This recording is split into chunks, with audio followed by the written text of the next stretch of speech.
कौन सी? पदार्थ। पदार्थ क्या होता है और उसके बाद पदार्थ के कणों की विशेषता, बस इतना ही आपको बताया था और कुछ ना बताया था। एक बार फिर से रिविजन थोड़ा सा करा देते हैं, समझ में। देखिए आपको बताया गया था, ध्यान रखिएगा कि दुनिया की कोई भी चीज जिसमें क्या होता है, जिसमें ध्यान रखिएगा द्रव्यमान होता है, क्या होता है, तथा जो जगह घेरे, जगह घेरने का मतलब आयतन होता है, उसको हम लोग क्या बोलते हैं? पदार्थ कहते हैं। फिर से सुनिए, दुनिया की हर वह चीज जिसमें द्रव्यमान, द्रव्यमान का मतलब कुछ ना कुछ वजन होना चाहिए, भार होना चाहिए, और वो जगह छेके, जगह छेकने का मतलब क्या? आयतन। किसी वस्तु द्वारा घेरे गए स्थान को उस वस्तु का क्या कहलाता है? आयतन कहलाता है। तो उसको हम लोग क्या बोलते हैं? पदार्थ कहते हैं। अच्छा, इसमें और आपको बताया गया था कि अगर पदार्थ है तो कोई भी पदार्थ, पदार्थ के वर्गीकरण के आधार हम आपको बताए थे कि अगर आपसे कोई पूछे कि पदार्थ कितने प्रकार के होते हैं तो बोलिए कि क्या आप ऐसे ही बोल दीजिएगा कि 3 प्रकार या 2 प्रकार, ऐसे बोल दीजिएगा? पहले आपको आधार जानना होगा कि वर्गीकरण का आधार क्या है, पदार्थों के वर्गीकरण के आधार क्या है। अगर भौतिक वर्गीकरण का आधार होगा तो पदार्थ कई प्रकार के? मुख्य रूप से 3 प्रकार के, लेकिन एक और होता है जिसको बोलते हैं प्लाज्मा। प्लाज्मा के बारे में हम आपको बताएंगे, उतना तो नहीं पढ़ना है, 11वीं क्लास में पढ़ना है, लेकिन फिर भी बताया जाएगा। दूसरी चीज कि अब हम लोग जानेंगे, ध्यान रखिएगा, किसके? पदार्थों के वर्गीकरण, यानी भौतिक वर्गीकरण के आधार पर। मान लीजिए छोटा छोटा जो चीज है ना, इसको लिख लेना है। द्रव्यमान जैसे है, द्रव्यमान को बोला जाता है इंग्लिश में क्या बोलते हैं? मास बोलेंगे। तो इस सबको नोट करते चलिए। उसके बाद ये आयतन है, आयतन को वॉल्यूम बोलेंगे, तो ये ध्यान रखिएगा, इसको किस क्या कहें। उसके बाद ध्यान रखिएगा थोड़ा सा घनत्व के बारे में भी जान लेंगे, जिसको डेंसिटी बोलते हैं। ठीक है, क्या बोलेंगे? डेंसिटी। ये सब छोटा छोटा कुछ चीज है, इसको हम लोग जानते चलेंगे। ठीक है, पहले आप हेडिंग बनाइए द्रव्यमान के बारे में। पदार्थ में उपस्थित द्रव्य की मात्रा को, किसी पदार्थ में उपस्थित द्रव्य की मात्रा को, किसी पदार्थ में उपस्थित द्रव्य की मात्रा को उस पदार्थ का द्रव्यमान कहा जाता है। उस पदार्थ का द्रव्यमान कहा जाता है, कहा जाता है। उस पदार्थ का द्रव्यमान कहा जाता है। द्रव्यमान को ध्यान रखिएगा, m द्वारा डिनोट करेंगे। देखिए इसे m द्वारा सूचित किया जाता है, इसे m द्वारा सूचित किया जाता है, छोटा m। हालांकि इसका इसमें कोई यूज नहीं है, लेकिन फिर भी ये सब छोटे छोटे वर्ड हैं, हम लोग जानते चलेंगे। ठीक है, इसे m द्वारा सूचित किया जाता है। यह अदिश राशि है, यह अदिश राशि है। अब ध्यान रखिए, भौतिक राशि 2 तरह का होता है, एक सदिश होता है, क्या होता है? अदिश। हम लोग वेक्टर पढ़ेंगे तो उसमें आपको बताया जाएगा कि सदिश सदिश क्या होता है, और मतलब उसमें ध्यान रखिएगा कई दिन लगेगा सदिश सदिश पढ़ने में, एक दिन में नहीं खत्म होगा, कम से कम 5-7 दिन लगेगा, उसको बढ़िया से पढ़ना है। ठीक है, क्या बोले हैं कि यह अदिश राशि है। देखिए इसका ऐसा ही मात्रा केजी होता है, इसका ऐसा ही मात्रा केजी होता है, इसका ऐसा ही मात्रा केजी होता है।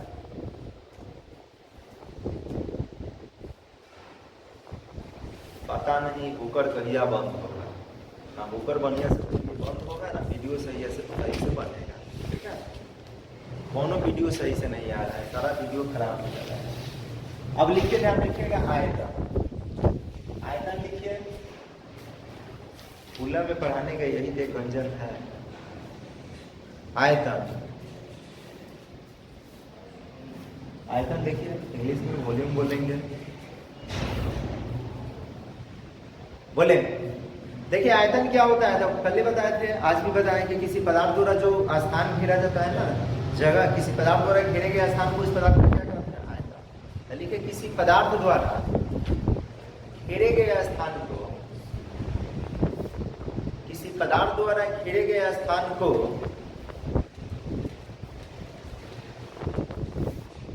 किसी पदार्थ द्वारा घेरे गए स्थान को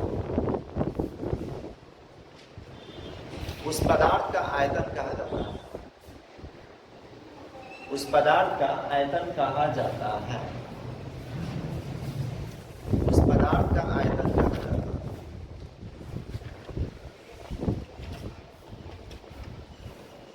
हो गया। देखिए इसे भी द्वारा सूचित किया जाता है, इसे भी द्वारा सूचित किया जाता है।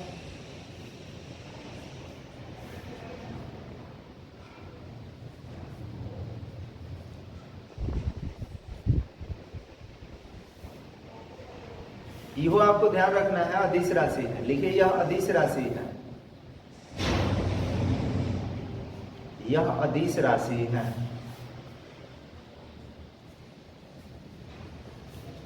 हो गया। इसके ऐसे ही मात्रक घन मीटर होता है। घन मीटर का मतलब मीटर क्यूब। देखिए इसके ऐसे ही मात्रक मीटर क्यूब होता है। मीटर क्यूब समझते हैं क्या? m की पावर 3, इसका ऐसे ही मात्रक मीटर क्यूब होता है। इसका ऐसा ही मात्रक मीटर क्यूब होता है। हो गया। तीसरा ये नोट कीजिए, घनत्व एनसीटी। घनत्व लिखिए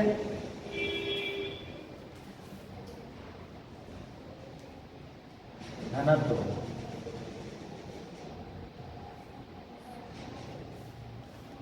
बोले लिखिए। देखिए किसी पदार्थ के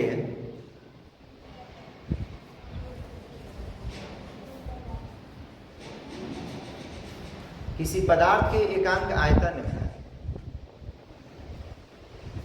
किसी पदार्थ के एकांक आयतन में उपस्थित द्रव्य की मात्रा को, किसी पदार्थ के एकांक आयतन में उपस्थित द्रव्य की मात्रा को, किसी पदार्थ के एकांक आयतन में उपस्थित द्रव्य की मात्रा को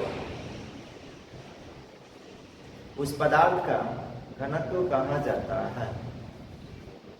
उस पदार्थ का घनत्व कहा जाता है।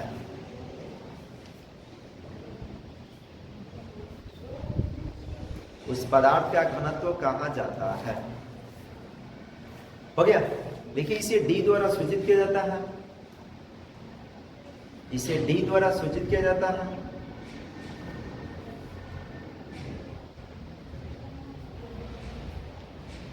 इसे डी द्वारा सूचित किया जाता है। वो ध्यान रखिए अदिश राशि है। लिखिए यह अदिश राशि है, यह अदिश राशि है।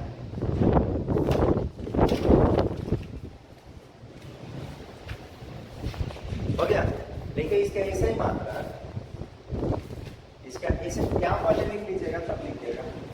लिखिएगा ध्यान रखिएगा, घनत्व बराबर द्रव्यमान और बटा में क्या होगा? आयतन। ठीक है, द्रव्यमान बटा आयतन। यानी घनत्व को क्या कहेंगे? डी। द्रव्यमान को अभी बताया है कि क्या बोलते हैं? एम। और आयतन को क्या कहेंगे? ई कहेंगे। इसलिए ये हो जाएगा। अब यहाँ से इसका मात्रक निकाल सकते हैं। मात्रक की बात करें तो द्रव्यमान का मात्रक बटा आयतन का मात्रक। द्रव्यमान का मात्रक केजी, आयतन का मात्रक मीटर क्यूब। यहाँ लिख देंगे घनत्व का ऐसा ही जो मात्रक होगा, मात्रक ये आपको याद रखना होगा, मात्रक केजी प्रति मीटर क्यूब होगा। ठीक है, तो इसको लिख लेना।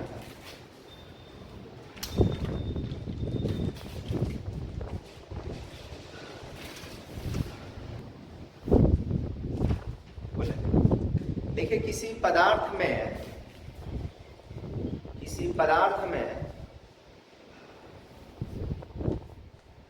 उपस्थित द्रव्य की मात्रा को, किसी पदार्थ में उपस्थित द्रव्य की मात्रा को,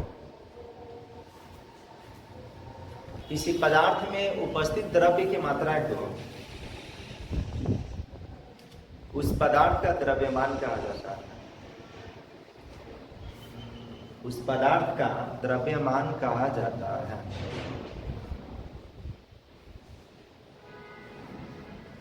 उस पदार्थ का द्रव्यमान कहा जाता है। हो गया। उस पदार्थ का द्रव्यमान कहा जाता है। अब हम लोग जानेंगे इसको। अब चलते हैं, ध्यान रखिएगा। पदार्थ जान गए, पदार्थ ध्यान रखिए। अब पढ़ेंगे पदार्थों का वर्गीकरण। पदार्थों का वर्गीकरण। अब पदार्थों का वर्गीकरण कहने का मतलब क्या है कि किस आधार पर वर्गीकृत करना है ये जरूर जानना होगा। तो पदार्थों का वर्गीकरण ध्यान रखिएगा, भौतिक वर्गीकरण के आधार हम पहला ले रहे हैं, यहाँ लिख रहे हैं, ध्यान रखिएगा भौतिक वर्गीकरण का आधार। कौन? भौतिक वर्गीकरण का आधार। तो भौतिक वर्गीकरण के आधार पर पदार्थ कितना तरह के होता है? तो कहिएगा भौतिक वर्गीकरण के आधार पर पदार्थ जो होता है मुख्य रूप से 3 तरह के होता है, लेकिन एक चौथा भी हमको पढ़ना है। कौन सा? प्लाज्मा। ठीक है, कौन सा अवस्था है? प्लाज्मा अवस्था के बारे में हम लोग जाने। यहाँ लिख रहे हैं, ध्यान रखिएगा कि भौतिक वर्गीकरण के आधार पर पदार्थ, लिखिए ना, बोल देते हैं, लिखिए, बोले, हेडिंग बनाइए, लिखिए भौतिक वर्गीकरण के आधार पर पदार्थों का वर्गीकरण।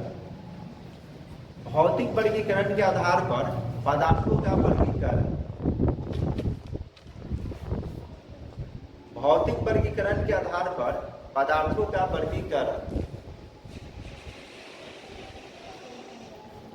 भौतिक वर्गीकरण के आधार पर पदार्थों का वर्गीकरण हो गया। तो भौतिक वर्गीकरण के आधार पर ध्यान रखिएगा पदार्थ को मुख्य रूप से कहेंगे तो 3 ही प्रकार के। कितना प्रकार के? 3 ही प्रकार के लिखना है, लेकिन हम लोग पढ़ेंगे एक चौथा, प्लाज्मा। प्लाज्मा ध्यान रखिएगा पदार्थ की गैसीय ही अवस्था होता है, लेकिन वो आयनीकृत गैस के रूप में रहता है। उसको हम लोग डिटेल में पढ़ेंगे।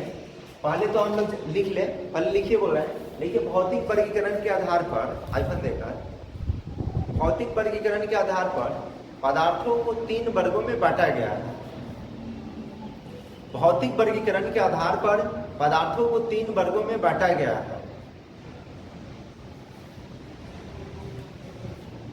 भौतिक वर्गीकरण के आधार पर पदार्थों को 3 वर्गों में बांटा गया है।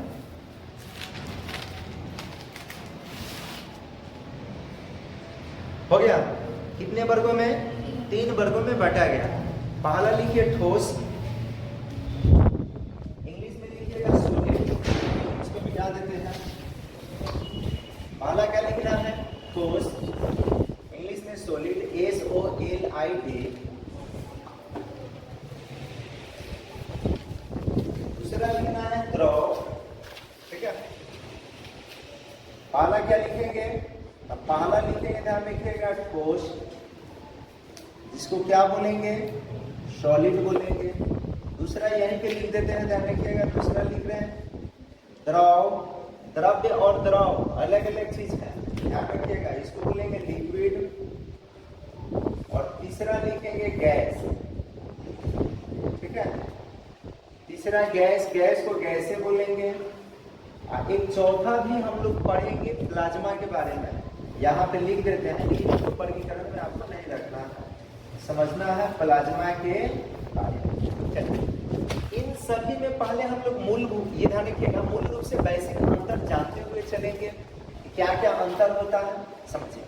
ये ठोस पदार्थ हो, चाहे द्रव पदार्थ हो, चाहे गैस पदार्थ हो, चाहे प्लाज्मा हो, ये तो पदार्थ ही है। अरे बोलिए, ठोस को भी क्या कहेंगे? पदार्थ है। द्रव को भी क्या कहेंगे? पदार्थ है। और गैस को भी क्या कहेंगे? और पदार्थ, ये प्लाज्मा को भी क्या कहेंगे? पदार्थ। यानी दुनिया की हर वो चीज जिसमें वजन होता है, यानी जिसमें द्रव्यमान होता है और जो जगह घेरता है, उसको हम लोग क्या कहेंगे? पदार्थ। अब पदार्थ जो होता है ना, पदार्थ के कण जो होता है, ये अत्यंत पास होता है। क्या होता है? अत्यंत पास होता है। ये एक दूसरे के साथ, ध्यान रखिएगा कि एक दूसरे के साथ एक क्या होता है, ये आपस में एक मजबूती से चिपका हुआ रहता है। ठीक है, फिर से कह रहे हैं, समझिए। पदार्थ के कण क्या होता है? तो पदार्थ के कण अत्यंत पास होते हैं। पास पास होने के कारण क्या है इसमें? तो पास पास होने के कारण मुख्य रूप से यही है, कल समझा रहे थे, आपको याद होगा, अंतरा, बोलिए अंतरा आणविक बल। ठीक है, अंतरा आणविक बल। तो जो ठोस पदार्थ होते हैं ना, ठोस पदार्थ के कण क्या होते हैं? क्या बोलिएगा, बोलिए, ठोस पदार्थ के कण क्या होते हैं? तो अत्यंत पास होते हैं। ये अत्यंत पास होने के कारण क्या है?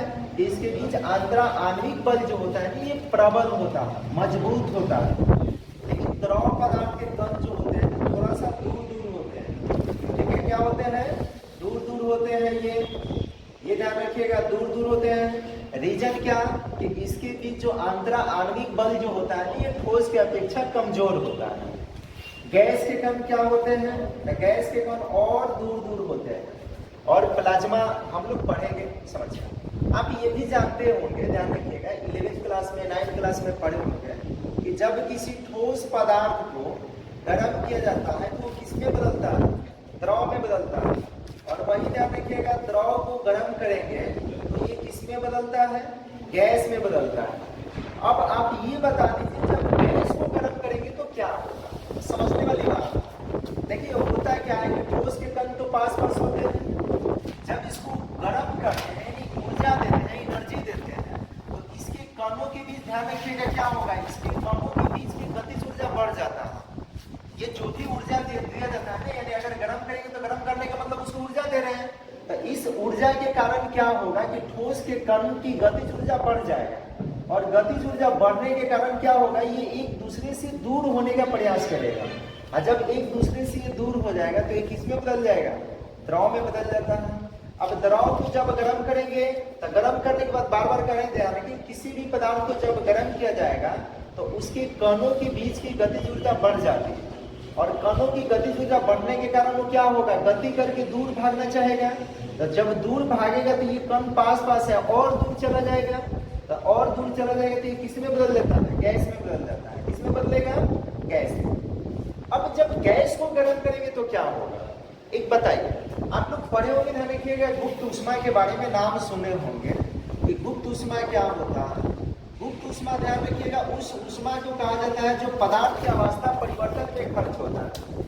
जैसे आप बर्फ को पिघलाए होंगे, देखिएगा कि बर्फ का एक शीतलन नियम आपको बताएंगे, ध्यान रखिए शीतलन नियम। जब क्रिस्टलीय और अक्रिस्टलीय ठोस में जब विभेद करेंगे ना तो उसमें एक शीतलन वक्र बताएंगे। और शीतलन वक्र में आपको बताया जाएगा कि जब किसी पदार्थ को गर्म किया जाता है तो अगर कोई ठोस पदार्थ है तो उसको गर्म किया जाता है तो एक निश्चित ताप पर पिघलना शुरू होता है। क्या होता है, एक निश्चित ताप पर पिघलना शुरू होगा और उसी ताप पर वो तब तक पिघलता रहेगा, कितना हो आप ऊष्मा दीजिएगा तो उससे ज्यादा नहीं होगा, तब तक जब तक वो ठोस है। जैसे ही ध्यान रखिएगा कि वो द्रव में बदल जाएगा, पूर्ण रूप से द्रव में बदल जाएगा, तब उसका टेम्परेचर थोड़ा सा बढ़ेगा। और बढ़ेगा कब तक, जब तक ध्यान रखिएगा ये उबलना प्रारंभ ना हो जाए। अब ये उबलना जब प्रारंभ हो जाएगा तो उस परिस्थिति में ये गैस में बदलना शुरू होगा। और वहां भी ध्यान रखिएगा इसका टेम्परेचर एक बढ़ते बढ़ते बढ़ते एक फिक्स हो जाएगा, नियत हो जाएगा, और उतना ही टेम्परेचर पे ये गैस में बदलना शुरू होगा। और ये ध्यान रखिएगा जब पूर्ण रूप से गैस में बदल जाएगा तब इसका ध्यान रखिए जब तक द्रव रहेगा तब तक टेम्परेचर नियत रहता है, फिक्स रहता है। लेकिन जैसे ही गैस में बदल जाएगा तब इसका क्या होगा, टेम्परेचर बढ़ जाता है। अब गैस को गर्म करेंगे तो गैस को गर्म करने के बाद क्या होता है, ध्यान रखिएगा, देखिए जब ठोस को गर्म किए तो उसके कण दूर दूर हो गए और किसमें बदल गए, गैस में, गैस द्रव में। जब द्रव को गर्म किए तो उसके कण और दूर दूर हो गए और किसमें बदल गए, गैस में। और जब गैस को गर्म करेंगे, गैस को गर्म करते जाएंगे करते जाएंगे करते जाएंगे, यानी इसको बहुत सारा ऊर्जा दे देंगे, यानी इसका विभवांतर बढ़ा देंगे, वोल्टता बढ़ा देंगे, तो उस परिस्थिति में इसके कण जो होगा ना, जितना दूर जाना चाहेगा उतना दूर चला जाएगा। अब वो स्थिति नहीं बचेगा कि और दूर जा सकता है। जैसे किसी चीज को आप देखिएगा कि तोड़ा जाता है तो तोड़ने के बाद क्या होता है, तोड़ते जाइए तोड़ते जाइए तोड़ते जाइए, एक ऐसा स्थिति बनेगा एकदम सूक्ष्म कण बन जाएगा। अब उस परिस्थिति में वो टूटना, उदाहरण देखिए, टूट नहीं पाता है। तो यही स्थिति होता है जब गैस को बहुत सारी एनर्जी दे दिया जाता है, अधिक ऊष्मा दे दिया जाता है, इसके बीच की वोल्टता बढ़ा दिया जाता है, इसके कण जितना दूर जाना चाहेगा उतना जा सकता है, उससे दूर नहीं जाएगा। एक स्थिति बनेगा, उस गैस से कुछ इलेक्ट्रॉन निकल कर, ध्यान रखिए गैस से इलेक्ट्रॉन निकल कर क्या होंगे, एक ध्यान रखिएगा इसके खाली भाग में, जैसे ये गैस है ना, गैस के कण दूर दूर है, इसको गर्म और करते गए करते गए करते गए करते गए, तो इसके कण जितना दूर जाना रहेगा उतना दूर हो जाएगा। अब एक ऐसा स्थिति बनेगा कि अब इससे दूर नहीं जा सकता है, तो होगा क्या कि इससे इलेक्ट्रॉन निकल कर एक ध्यान रखिएगा क्षेत्र में क्या हो जाता है, जमा हो जाता है। और उसी क्षेत्र को हम लोग क्या बोलते हैं, प्लाज्मा बोलते हैं। प्लाज्मा के बारे में पूरी डिटेल में बताएंगे। पहले आप लिखिए, हेडिंग बनाइए, लिख लिए ना 3 वर्गों में, तीनों का नाम लिख लिए, ठोस द्रव गैस। तो पहले ठोस लिखिए और हाइफन दीजिए, ठोस लिखिए और हाइफन दीजिए, ठीक है। प्लाज्मा के बारे में और बताएंगे अभी, पहले ठोस लिखिए। बोले देखिए, पदार्थ की वह अवस्था, पदार्थ की वह अवस्था, पदार्थ की वह अवस्था जिसमें उसका आकार एवं आयतन दोनों निश्चित होता है, जिसमें उसका आकार एवं आयतन दोनों निश्चित होता है। पदार्थ की वह अवस्था जिसमें उसका आकार एवं आयतन दोनों निश्चित होता है।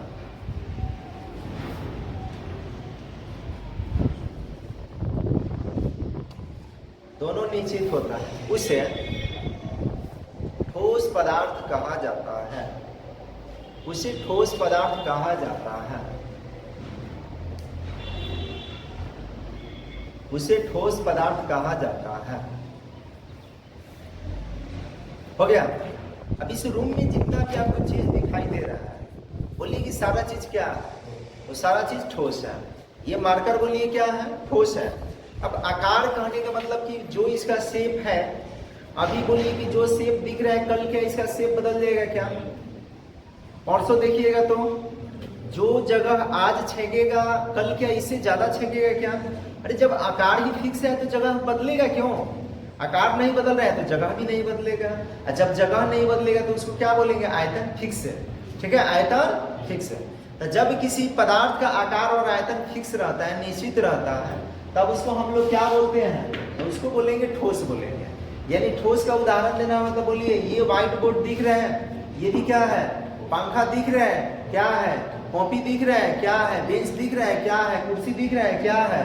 और थोड़ा दिख रहा है, थोड़ा भी पास में आ जाए, बोलिए क्या है? ईंट क्या है? मतलब जितना भी जब सब चीजें दिख रहा है, कलम हो गया, साइकिल हो गया, मोटरसाइकिल हो गया, वो गाड़ी हो गया, सब चीज क्या है? ठोस है। तो जैसे लिखिए, जैसे बोलना पड़ेगा क्या? अपना नाम भी लिख सकते हैं, आप भी ठोस है। जैसे कुर्सी, ईंट, टेबल, पेन, कॉपी, हो गया। लकड़ी बकड़ी सब कुछ लिख सकते हैं। ठीक है, ये सब क्या है? ठोस है। अब ठोस का वर्गीकरण बाद में पढ़ेंगे, पहले तो ये पढ़ लेंगे ठोस की क्या विशेषता होता है। पदार्थ की विशेषता तो हम लोग जान गए, ठोस की विशेषता समझिए। एक तो पहला आपको ध्यान देना होगा, ठोस पदार्थ के कण क्या होते हैं। अब इसका आयतन और आकार निश्चित होने का कारण भी है।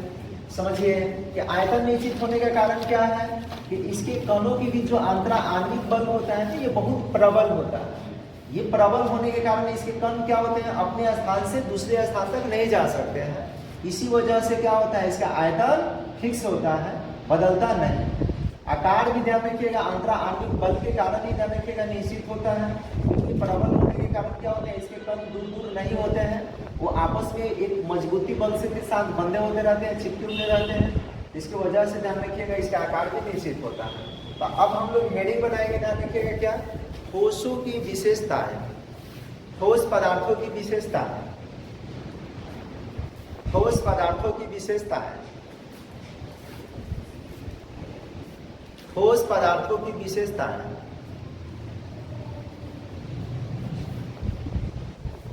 हो गया, ठोस पदार्थों की विशेषताएं। हाइफन दीजिए और लिखिए। देखिए, ठोस पदार्थों की निम्नलिखित विशेषताएं हैं। ठोस पदार्थों की निम्नलिखित विशेषताएं हैं।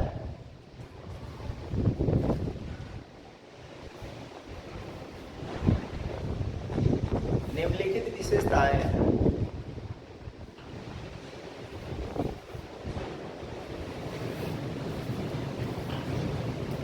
हो गया, एक नंबर में लिख के बोल रहे हैं।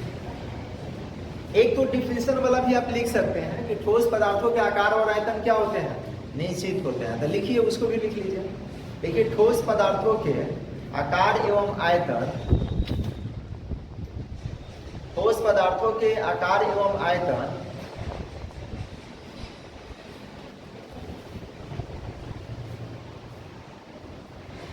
ठोस पदार्थों के आकार एवं आयतन निश्चित होते हैं।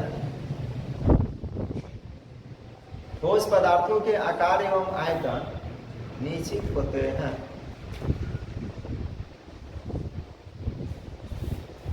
आकार एवं आयतन क्या होते हैं? निश्चित होते हैं। दूसरा लिखिए ठोस पदार्थों के कण, ठोस पदार्थों के कण, ठोस पदार्थों के कण अत्यंत पास होते हैं। ठीक है, इतने पास होते हैं कि उसको और नजदीक नहीं लाया जा सकता है। ठोस पदार्थों के कण अत्यंत पास होते हैं। हो गया। अब देखिए इसमें भी कुछ अपवाद हैं, जैसे कि आप स्पंज देखे हैं ना, ये हमारे साथ देखे हैं स्पंज खाने वाला या सोने वाला, तो दोनों कहिएगा देखे हैं सर। खाने वाला तो कितना खा गए हैं, और सोने वाला भी देखे हैं। तो स्पंज देखिएगा कि वो भी ठोसे होता है, लेकिन उसको हम लोग क्या कर सकते हैं? दाब सकते हैं ना। बोलिए दबता है या ना दबता है? तो उसके कण पास हो जाते हैं। रीजन क्या होता है कि उसके कण पास नहीं होते हैं, उसके कण क्या होते हैं? दूर होते हैं। इस वजह से देखिएगा कुछ में क्या होता है? छिद्र होता है। छिद्र की वजह से उसमें हवा भरी हुई रहती है, और उसको हम लोग दाब सकते हैं आसानी से। ठीक है, तो वो अपवाद है, कुछ अपवाद भी होता है हर चीज में। तो दूसरा हुआ ना। तीसरा लिखे बोल रहे हैं, लेकिन ठोस पदार्थों के कणों के बीच, ठोस पदार्थ के कणों के बीच, ठोस पदार्थ के कणों के बीच, ठोस पदार्थ के कणों के बीच, कणों के बीच हो गया, प्रबल अंतरा आणविक बल कार्य करता है। प्रबल अंतरा आणविक बल कार्य करता है। प्रबल अंतरा आणविक बल कार्य करता है। प्रबल अंतरा आणविक बल कार्य करता है। हो गया, प्रबल अंतरा आणविक बल कार्य करता है। अच्छा, अब थोड़ा एक हमको और चीज बता दीजिए। कुछ चीज आप मान लीजिए कि जैसे कुछ आप रखिए रहे, एक को रख रहे हैं एकदम पास करके, एक को दूर रख करके रख रहे हैं, तो बोलिए किसमें ज्यादा हटेगा? कोई चीज आप रखते हैं, जैसे मान लीजिए कि बोरा ही ध्यान रखिएगा रख रहे हैं, ये सतह हो गया, सतह पर बोरा रख रहे हैं, एक बोरा रख दिए यहाँ, एक बोरा रख दिए यहाँ, एक बोरा रख दिए यहाँ, एक बोरा रख दिए यहाँ, और हम रख रहे हैं एक जगह ध्यान रखिएगा पास ऐसे पास करके। तो बोलिए किस परिस्थिति में ज्यादा बोरा अटेगा? कहिएगा पास वाला। तो जिसमें ज्यादा अटेगा ना उसका घनत्व ज्यादा होगा। क्या होगा? घनत्व ज्यादा होगा, क्योंकि एकांक आयतन में द्रव्यमान बढ़ जाएगा। तो ठोस पदार्थ के घनत्व जो होते हैं ना, घनत्व ये ऊंचे होते हैं। ऊंचे का मतलब अधिक होते हैं। ठीक है, किसके अपेक्षा? इसके भी अपेक्षा और इसके भी अपेक्षा। रीजन क्या है कि इसके कण दूर है, इसका कण तो और दूर है, तो उसका हटाइए। इसके अपेक्षा भी ध्यान रखिए इसका। तो ठोस पदार्थों का घनत्व प्रबल यानी उच्च होता है, सबसे अधिक होता है। लिखिए कितना नंबर, जितना नंबर हो। लेकिन ठोस पदार्थों का घनत्व उच्च होता है। ठोस पदार्थों का घनत्व उच्च होता है। ठोस पदार्थों का घनत्व उच्च होता है। ठोस पदार्थों का घनत्व क्या होता है? उच्च होता है। हो गया। अच्छा, उसके बाद और समझते हैं। ये तो घनत्व हो गया। अब इसके कण पहले ही से पास है, इतने पास है कि उसको और नजदीक नहीं ला सकते हैं। तो जब और नजदीक नहीं ला सकते हैं तो बोलिए क्या इसको हम दबा सकते हैं? क्या कहेगा? नहीं दबा सकते, यानी इसको संपीड़ित नहीं कर सकते हैं। यानी ठोस पदार्थों को संपीड़ित का मतलब दबाया नहीं जा सकता। जैसे इसको क्या है? दाबिए, ये दबेगा क्या? नहीं दबेगा। कारण क्या है कि इसके कण पहले ही से पास होते हैं, इतने पास होते हैं कि उसको और नजदीक नहीं लाया जा सकता। इसी कारण इसको संपीड़ित नहीं किया जाता। तो लिखिए बोल रहे हैं, लेकिन ठोस पदार्थों को संपीड़ित नहीं किया जा सकता है। ठोस पदार्थों को संपीड़ित नहीं किया जा सकता है।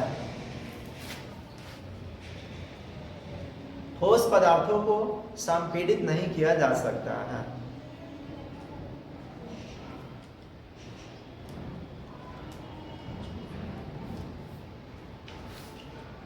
संपीड़ित नहीं किया जा सकता। हो गया। अच्छा, अब उसके बाद ध्यान रखिए, बोलिए इसके कणों के बीच रिक्त स्थान की बात करें। रिक्त स्थान के मतलब खाली स्थान। तो खाली स्थान होगा लेकिन बहुत नगण्य होता है, इतने नगण्य होता है कि उसको हम लोग महसूस नहीं कर सकते हैं। यानी कह सकते हैं कि ठोस पदार्थ के कणों के बीच जो रिक्त स्थान होता है ना, यानी रिक्त स्थान को कल बोले थे, याद है क्या बोले थे? अंतरा आणविक स्थान या अंतरा आणविक दूरी। ठोस पदार्थों के कणों के बीच अंतरा आणविक दूरी जो होता है वो नगण्य होता है। नगण्य के मतलब नहीं के बराबर उसको माना जाता है। तो उसको भी लिखिए। देखिए ठोस पदार्थों के कणों के बीच अंतरा आणविक दूरी, ठोस पदार्थों के कणों के बीच अंतरा आणविक दूरी नगण्य होता है। अंतरा आणविक दूरी नगण्य होता है, नगण्य होता है। ठोस पदार्थों के कणों के बीच अंतरा आणविक दूरी नगण्य होता है। हो गया, नगण्य होता है। अब एक चीज और आप बताइए कि जब इसके कणों के बीच प्रबल अंतरा आणविक बल है, तो क्या इसके कण एक दूसरे से दूर हो सकता है क्या? कहेगा नहीं हो सकता।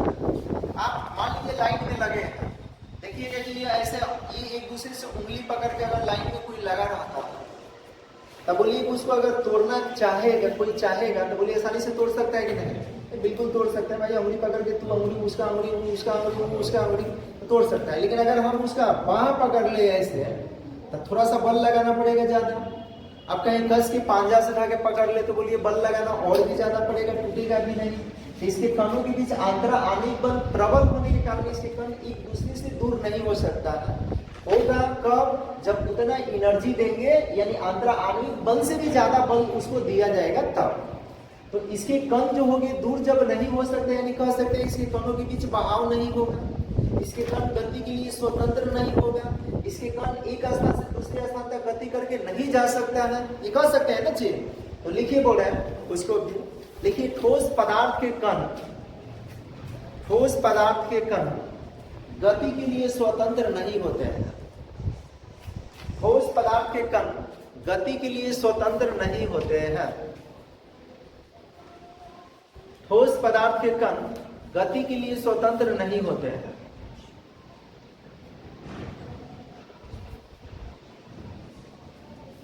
यानी कह सकते हैं कि ठोसों में बहाव नहीं होता है, अर्थात उसी में लिख लीजिए, अर्थात ठोसों में बहाव नहीं होता, अर्थात ठोसों में बहाव नहीं होता है, ठोसों में बहाव नहीं होता,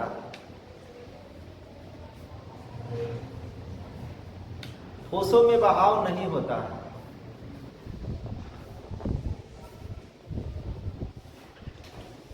हो गया, ठोसों में बहाव नहीं होता। अच्छा, और भी कुछ इसका विशेषता है क्या? अभी बहुत विशेषता है, कुछ और विशेषता जान लेते हैं। जब ये कण के बीच अंतरा आणविक बल मजबूत है तो इसको तोड़ने में अधिक ऊर्जा देना पड़ेगा, यानी ठोस को द्रव में बदलना होगा तो ध्यान रखिए अधिक उसको गर्म करना पड़ेगा, अधिक ऊर्जा देना पड़ेगा।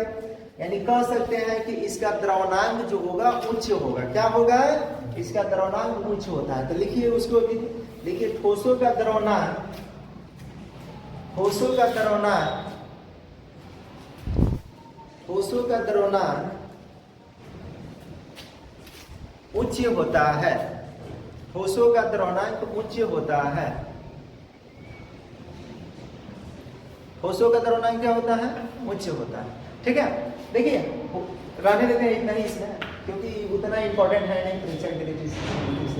अब लोग पढ़ेंगे किसके बारे में? द्रव के बारे में, यानी लिक्विड के बारे में पढ़ेंगे। लिखिए द्रव, लिखिए हाइफन दीजिए।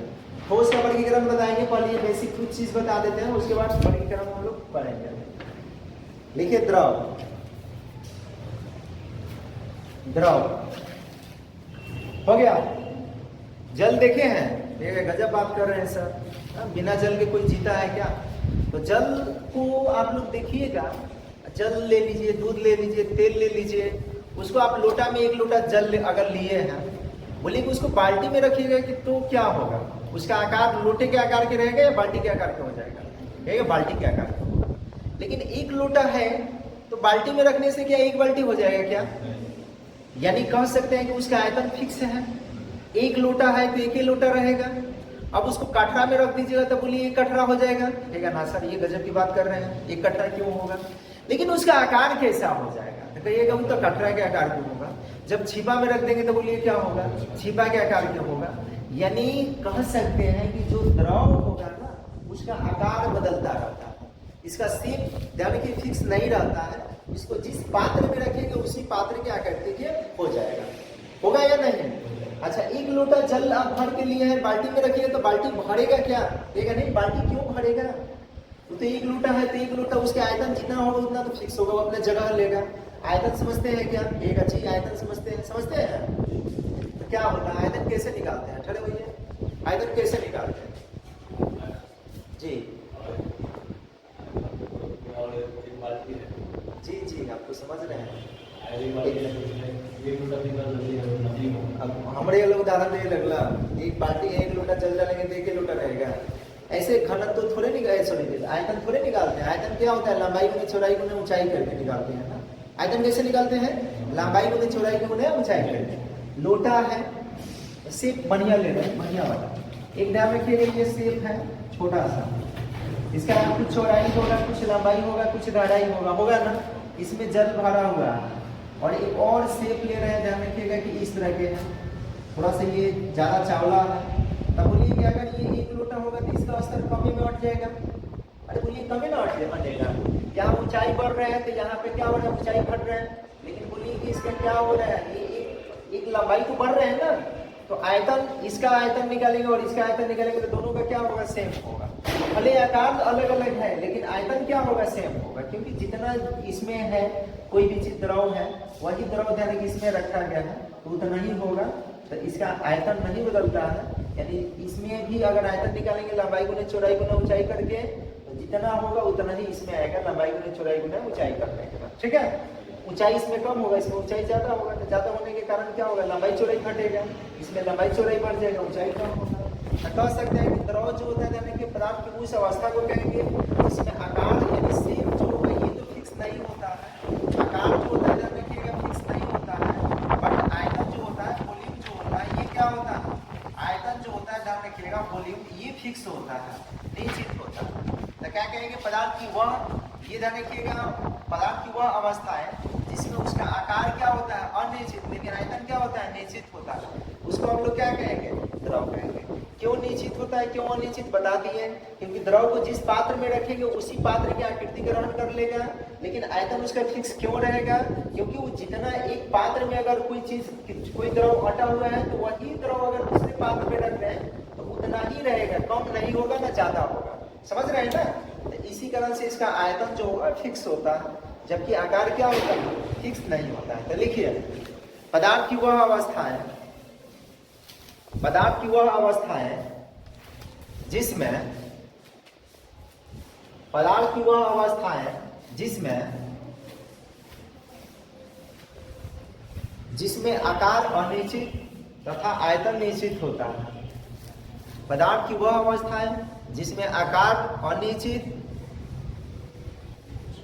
लेकिन आयतन निश्चित होता है, आकार अनिश्चित लेकिन आयतन निश्चित होता है, आयतन निश्चित होता है,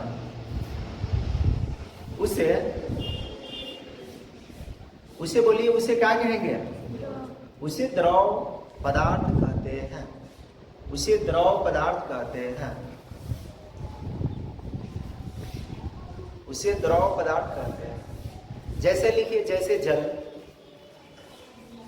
जल के बाद वाटर मत लिख लीजिएगा, जल, तेल, दूध इत्यादि, ये सब क्या है, ये सारी चीज द्रव है। अब हम लोग इसका भी थोड़ा प्रॉपर्टी जान लेते हैं, ज्यादा नहीं बताएंगे क्योंकि ये उतना इंपॉर्टेंट इसमें नहीं है, 11th क्लास में आप लोग पढ़ के आए होंगे, ठीक है। द्रव समझिए कि द्रव की क्या प्रॉपर्टी होता है। पहले आकार जान गए कि आकार इसका अनिश्चित होगा, आयतन जान गए कि आयतन इसका क्या होगा, निश्चित होगा। क्यों आकार अनिश्चित होता है, क्यों आयतन निश्चित होता है, ये जान गए। अब हम लोग इसका प्रॉपर्टी के बारे में बात कर रहे हैं, तो बोलिए कि इसका एक तो प्रॉपर्टी वो वाला दे सकते हैं, कौन वाला, डिफिनेशन वाला, कि आकार अनिश्चित और आयतन क्या होता है, निश्चित।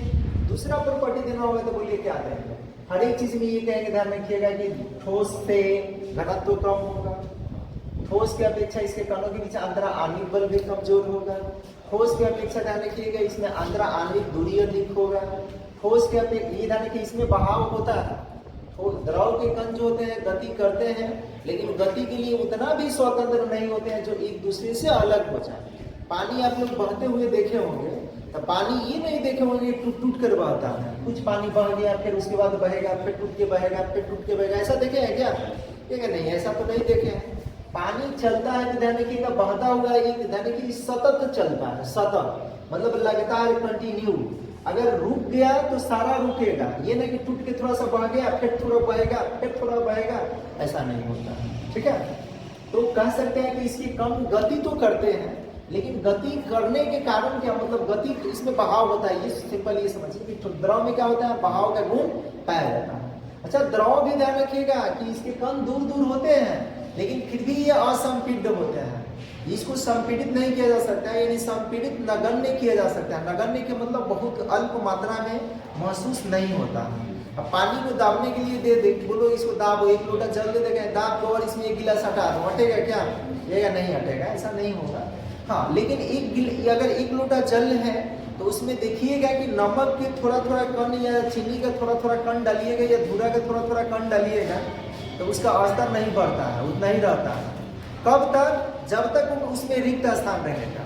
देखिए अभी पदार्थ पढ़े थे ना कल कि पदार्थ के कणों के बीच कुछ रिक्त स्थान होता है, तो इसको हम साबित कर सकते हैं द्रव के माध्यम से कि एक लोटा आप जल ले लीजिए और उसमें एक लोटा जल उसका स्तर आप नोट कर लीजिए कितना स्तर है, और उसमें थोड़ा थोड़ा करके चीनी या नमक या धूरा के कण डालिए, थोड़ा थोड़ा।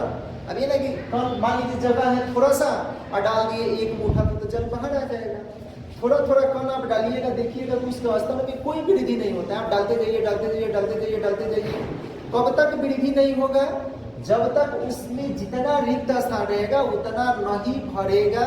मतलब जिस कण आप जो भी कण डाल रहे हैं, धूरा डालिए या चीनी डालिए या नमक डालिए, जब तक रिक्त स्थान जितना रिक्त स्थान रहेगा उतना अगर डाल दिए तो क्या हो गया?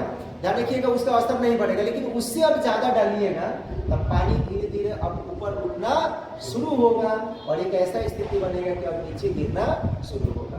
अब कण है मान लीजिए कि हथनी सा, अब एक ईंटा लेके उसमें डाल दिए तो ईंटा कण में हटेगा तभी तो उसमें ध्यान रखिएगा समाएगा, तो नहीं हटने की वजह से क्या होता है उतना पानी भी स्थापित हो जाता है। ठीक है, चलिए लिखिए कथा कहानी बाद में बोले। देखिए द्रव पदार्थों की विशेषताएं, द्रव पदार्थों की विशेषताएं, द्रव पदार्थों की विशेषताएं 11th में अक्सर विद्यार्थी सब क्या करता है, घास करता है इधर उधर इधर उधर। 12 में सोचता है डायरेक्ट पढ़ लें, तो डायरेक्ट पढ़ने का नतीजा यही होता है कि पढ़ाने वाले को तकलीफ तो होइबे करता है, अब पढ़ने वाले को तो उससे भी ज्यादा तकलीफ होता है। ठीक है, अब उसके तकलीफ को अगर दूर करना होगा तो कोई टीचरे ना मान लीजिए वो अपने ऊपर लेगा सारा दुख बलाए, तो फिर अब ये एक आफत बन जाता है, तो ये तो नतीजा होता है। अब ये आप लोग मान लीजिए जाने रहते 11th क्लास में पढ़े रहते तो इतना जाने की कोई आवश्यकता नहीं था। डायरेक्ट हम लोग ठोसों का वर्गीकरण करते और पढ़ते क्रिस्टलीय ठोस और अक्रिस्टलीय ठोस, और उसके बाद उसमें अंतर वगैरह, उसके बाद उसका प्रकार पढ़ते क्रिस्टलीय ठोस के अक्रिस्टलीय ठोस के, और ये आगे बढ़ते चलते हैं। चलिए लिखिए, कोई बात नहीं। लिखिए द्रव पदार्थों के, ये द्रव्य लिखी है तुम, द्रव बोले कि द्रव्य बोले? लिखिए द्रव पदार्थों के निम्नलिखित विशेषताएं हैं, द्रव पदार्थों की निम्नलिखित विशेषताएं हैं, द्रव पदार्थों के निम्नलिखित विशेषताएं हैं, निम्नलिखित विशेषताएं। हो गया? पहला लिखिए, पहला तो डिफिनेशन वाला लिख सकते हैं आसानी से। बोलिए क्या? कि द्रव पदार्थों के आकार जो होता है अनिश्चित होता है, लेकिन आयतन क्या होता है? निश्चित होता है। तो लिखिए, लिखिए द्रव पदार्थों का आकार अनिश्चित लेकिन आयतन निश्चित होता है। द्रव पदार्थों का आकार अनिश्चित लेकिन आयतन निश्चित होता है, आयतन निश्चित होता है।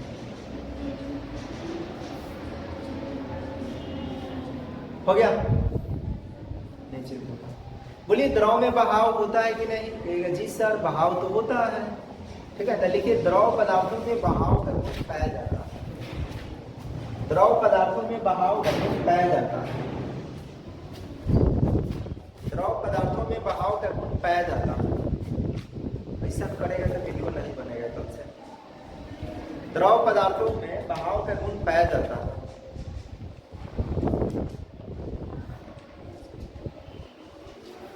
हो गया। तीसरा लिखिए, बोलिए द्रव का घनत्व क्या होगा? कहिएगा ठोस से कम होगा।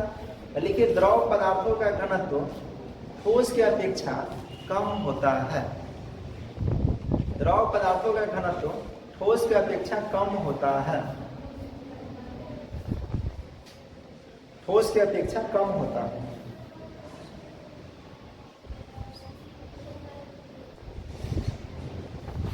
उसके बाद बोलिए द्रव के कण पास पास की दूर दूर, ठोस की अपेक्षा दूर दूर। लिखिए द्रव पदार्थों के कण, द्रव पदार्थों के कण ठोस की अपेक्षा दूर दूर होते हैं।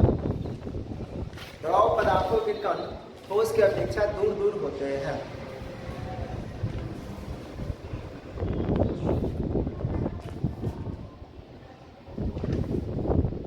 दूर दूर होते हैं।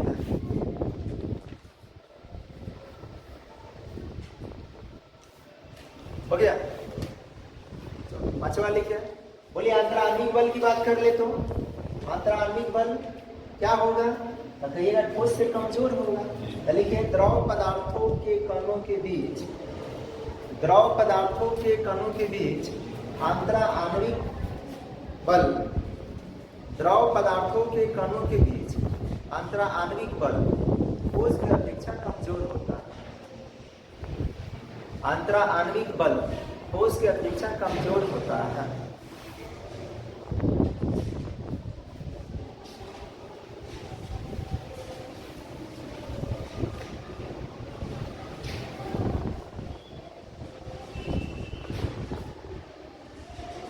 संपीड़ित कर सकते हैं या नहीं? तो इसको भी नहीं, नगण्य।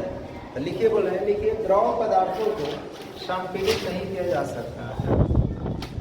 द्रव पदार्थों को संपीड़ित नहीं किया जा सकता है, यानी अल्प संपीड़ित होता है। द्रव पदार्थों को संपीड़ित नहीं किया जा सकता है।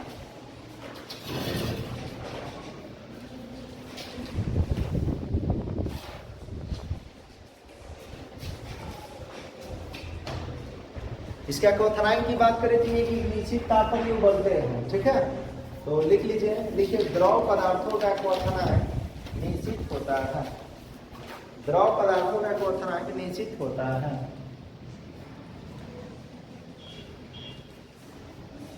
निश्चित होता है। द्रव पदार्थों का क्वथनांक निश्चित होता है। द्रवणांक और क्वथनांक क्या होता है इसको जान लेते हैं। अच्छा रहने देते हैं आज को, कल इतना। ठीक है, कल देखेंगे, नहीं रहने देते।